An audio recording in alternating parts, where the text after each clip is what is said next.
Originally, I planned my third video to be more about the financial side of the tabletop game industry, but after all the comments and questions I got from game designers from my first two videos, I thought this would make a better follow-up.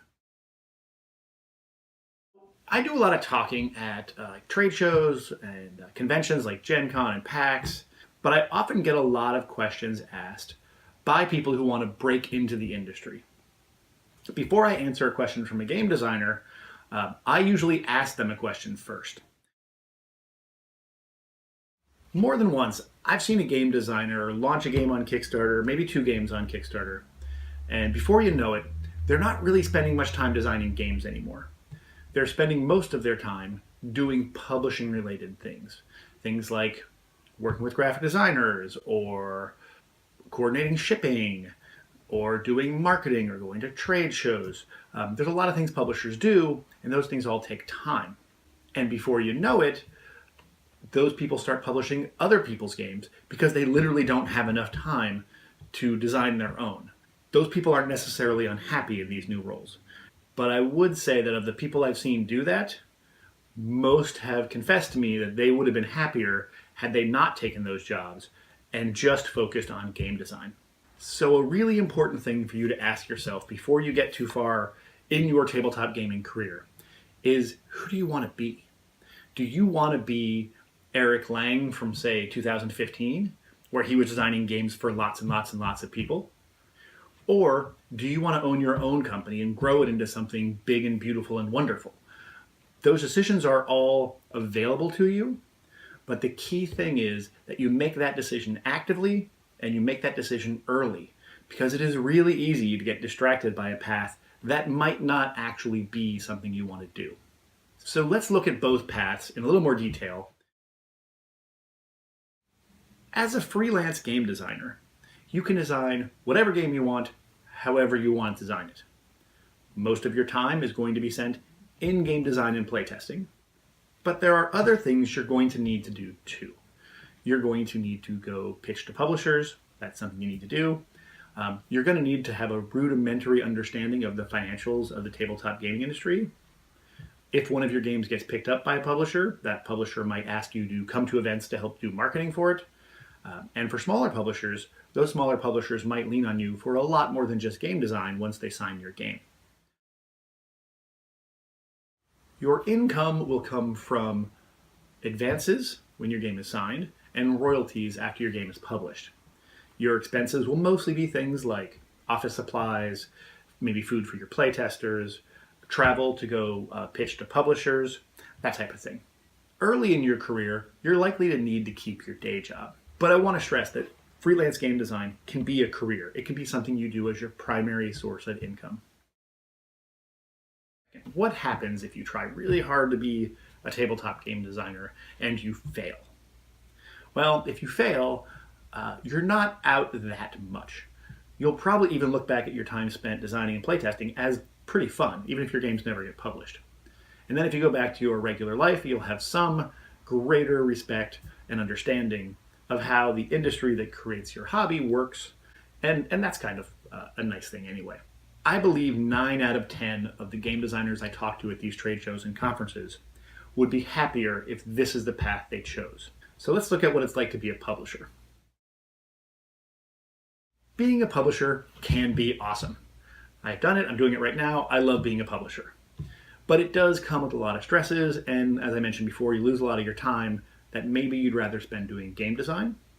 But I want to take a look at some of the really good advantages and bonuses you get when you're a game publisher. When you are a publisher, if you still have any time left to design games, your games have a really, really good shot of getting made.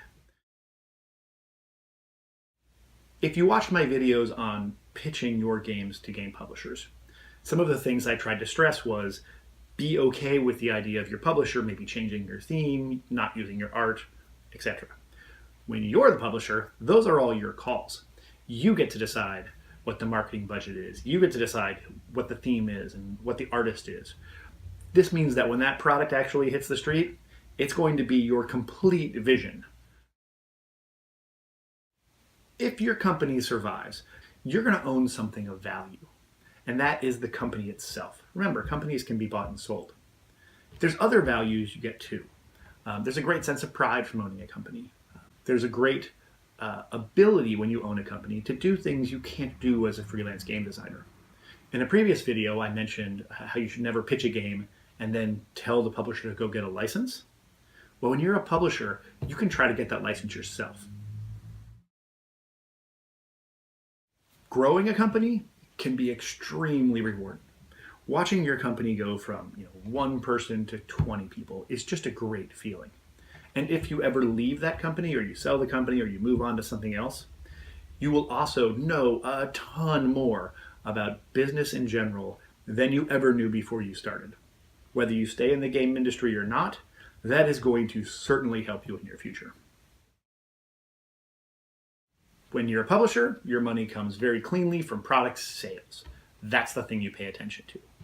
The other thing you pay attention to are your expenses, which are things like trade shows, printing, shipping, storage, staff, equipment, and on and on and on and on and on. There are actually quite a few expenses when you're a publisher.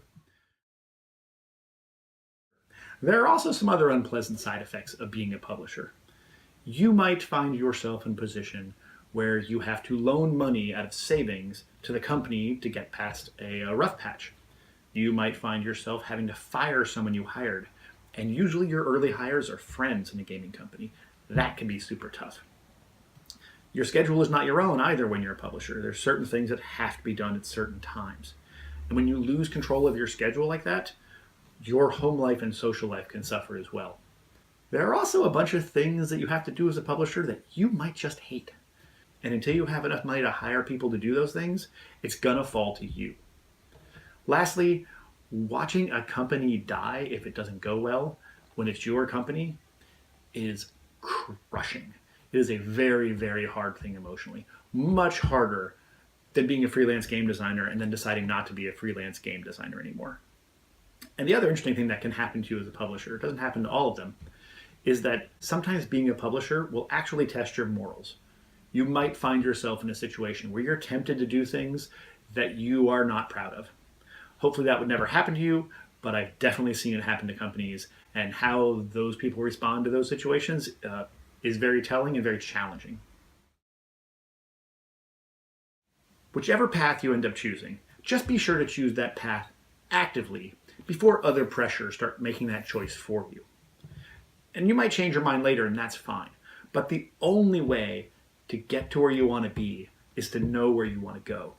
So thanks so much for watching. I promise the next few videos will be all about money, because money is super interesting.